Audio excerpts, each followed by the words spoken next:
Assalamualaikum warahmatullahi wabarakatuh.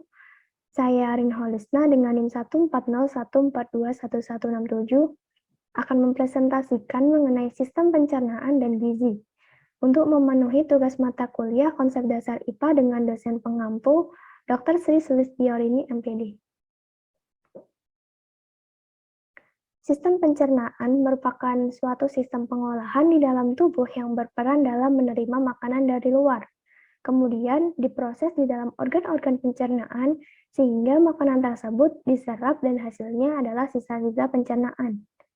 Sisa-sisa tersebut berupa feses atau yang dikenal dengan tinja.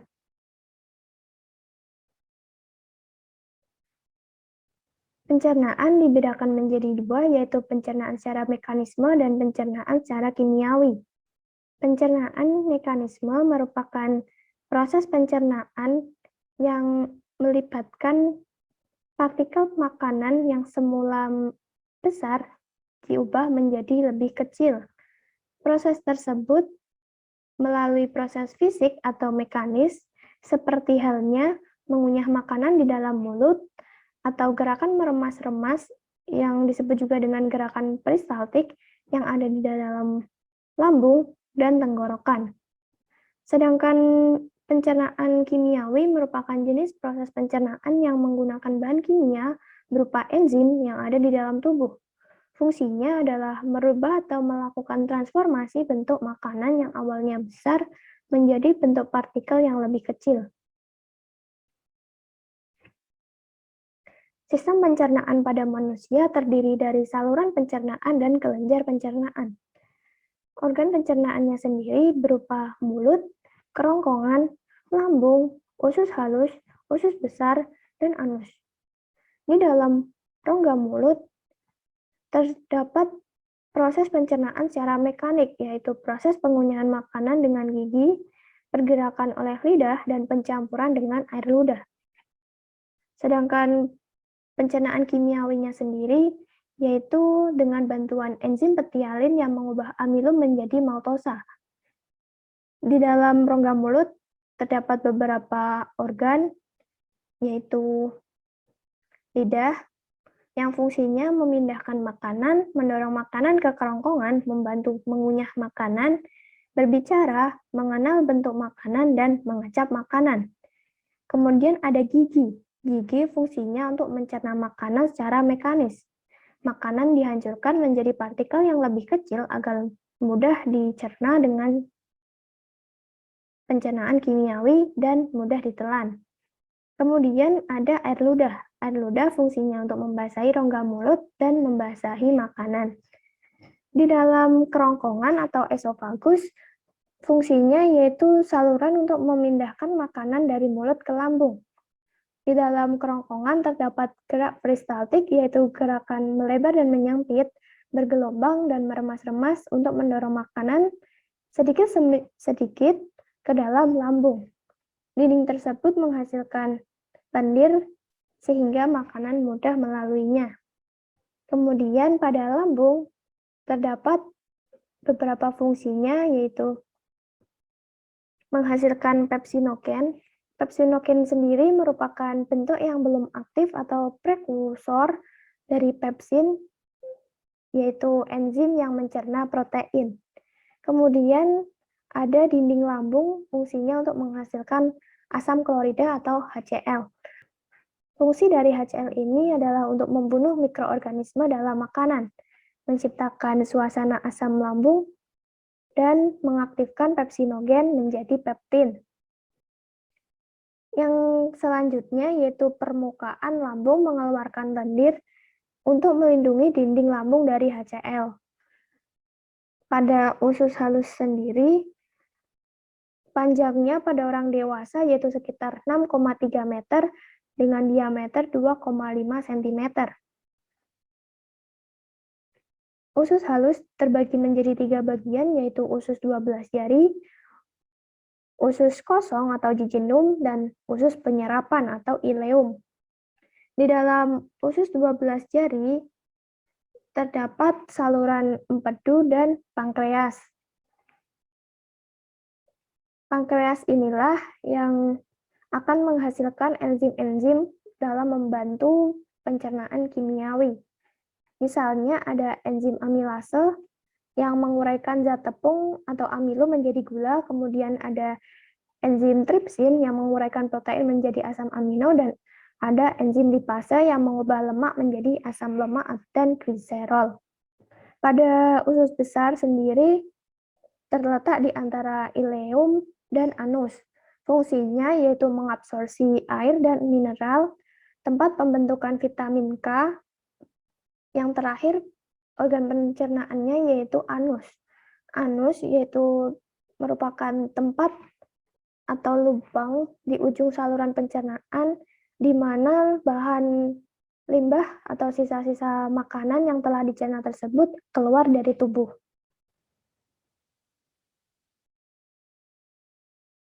Gangguan sistem pencernaan yang pertama yaitu ada gondongan. Gondongan atau parodontitis epidemika disebabkan oleh virus. Sifatnya menular yang menyebabkan kelenjar ludah menjadi bengkak, panas, dan nyeri. Kemudian yang kedua yaitu gigi berlubang atau karies. Disebabkan oleh bakteri jenis Streptococcus yang merubah karbohidrat pada mulut menjadi asam laktat. Asam yang terbentuk lambat laun menghancurkan email gigi dan menyebabkan adanya lubang. Untuk mencegahnya sendiri, kita dapat rajin-rajin untuk menyikat gigi secara teratur. Yang ketiga yaitu muntah, yaitu merupakan pengeluaran isi lambung melalui kerongkongan dan mulut secara paksa. Muntah ini pastinya tidak asing dengan kita, dan kita sering mengalaminya juga. Muntah dapat menjadi alat pertahanan saat memakan racun. Jadi saat kita memakan racun, kita dapat mengeluarkannya melalui kegiatan yang disebut dengan muntah. Yang keempat yaitu radang usus buntu atau appendicitis, merupakan gangguan pencernaan yang disebabkan oleh bakteri. Biasanya ini terjadi penyumbatan usus buntu oleh tinja atau zat-zat asing seperti biji yang masuk ke dalam usus. Dan untuk penanganannya sendiri yaitu dengan operasi usus buntu. Yang kelima ada sembelit. Sembelit merupakan berkurangnya pergerakan peristaltik usus besar. Hal ini terjadi karena gerakan yang lambat menyebabkan air dalam usus menjadi banyak sehingga tinja menjadi lebih kering, keras, dan bentuknya semakin kecil. Akibatnya buang air besar menjadi lebih sulit dan sakit. Selanjutnya yang keenam yaitu ada diare. Diare merupakan bertambahnya kandungan air dalam tinja yang diperlihatkan dengan mencret-mencret atau meningkatnya frekuensi buang air setiap hari. Ini berlawanan dengan sembelit. Diare sendiri dapat disebabkan oleh bakteri, virus, dan protozoa yang menghasilkan racun dan mempengaruhi absorpsi cairan di usus. Selain itu juga disebabkan oleh stres atau rasa cemas. Pertolongannya sendiri dapat dengan meminum cairan pengganti air, ion-ion, dan energi yang hilang dengan oralit.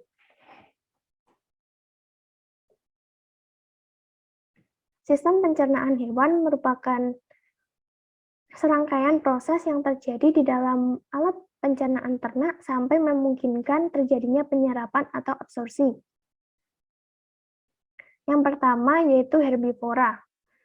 Herbivora merupakan hewan pemakan tumbuh-tumbuhan. Pada pencernaan herbivora sendiri dibedakan menjadi dua, yaitu herbivora ruminansia dan herbivora pseudoruminan. Herbivora ruminansia atau pemamah biak merupakan hewan yang mencerna makanan dengan dua langkah. Yang pertama dengan menelan bahan makanan mentah atau tumbuhan, kemudian mengeluarkan makanan tersebut yang telah dicerna dari perutnya dan mengunyahnya lagi.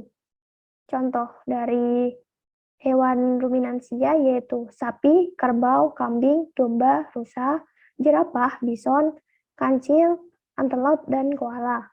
Kemudian pada hewan pseudoruminan atau non-pemamah biak, yaitu hewan pemakan tumbuhan yang mencerna makanannya dengan satu langkah saja.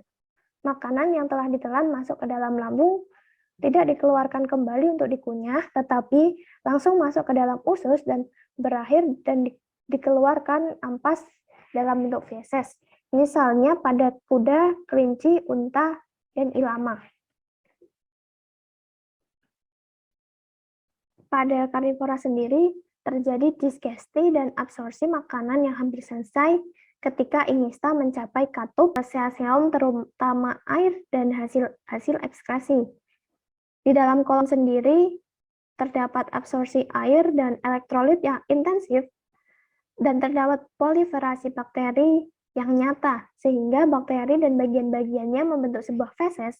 Pada karnivora, proses defekasi atau berak dibantu dengan peningkatan tekanan intraabdominal oleh kontraksi otot-otot abdominalis dengan glotis pada posisi tertutup.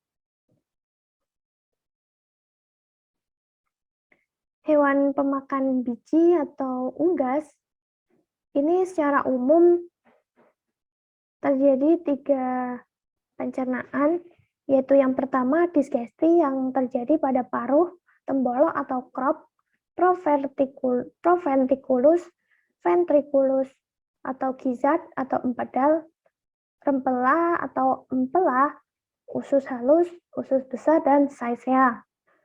Kemudian yang kedua yaitu absorpsi yang terjadi pada usus halus atau small intestinum melalui villi-villi atau jonjot usus.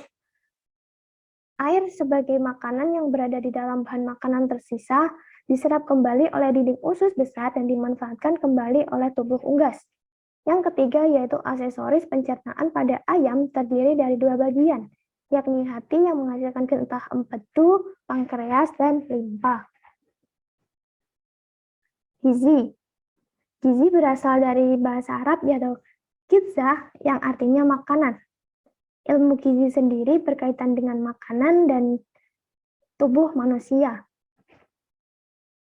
Zat gizi atau nutrien merupakan bahan makanan yang diperlukan tubuh untuk melakukan fungsinya dalam menghasilkan energi, membangun dan memelihara jaringan, serta mengatur proses-proses kehidupan.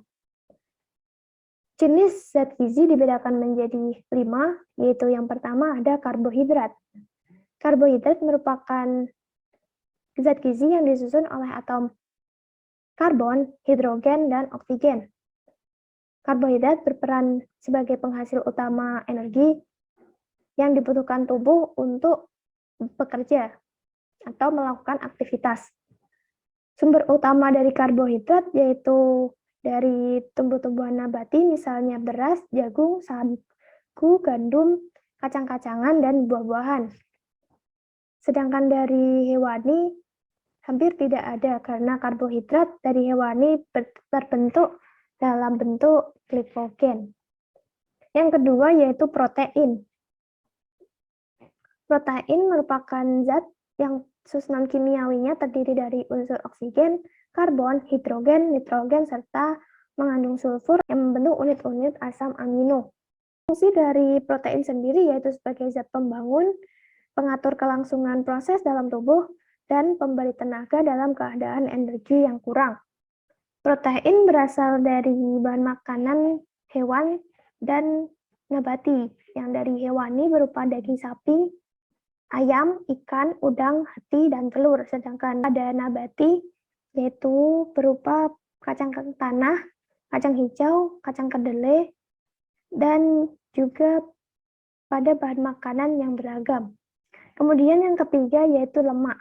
Sumber makanan yang mengandung lemak misalnya kelapa, kacang, minyak kedelai, dan mentega. Apabila terjadi kelebihan lemak, akan terjadi obesitas.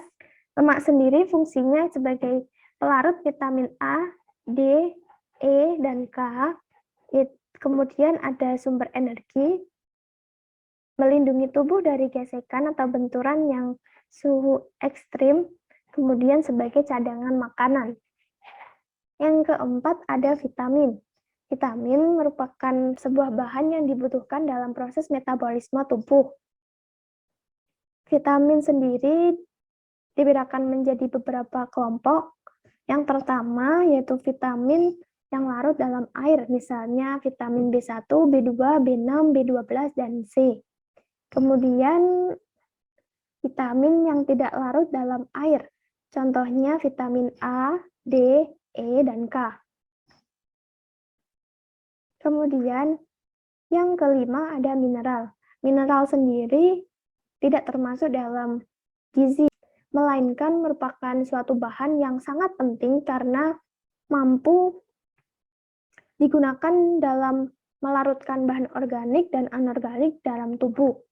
Kemudian juga membawa zat-zat yang dibutuhkan dan melarutkan zat-zat yang tidak dibutuhkan tubuh.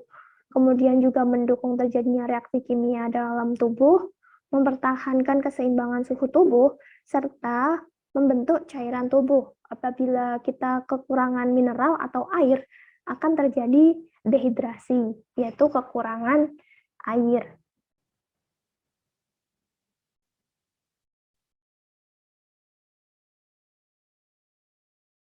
Sekian dari saya.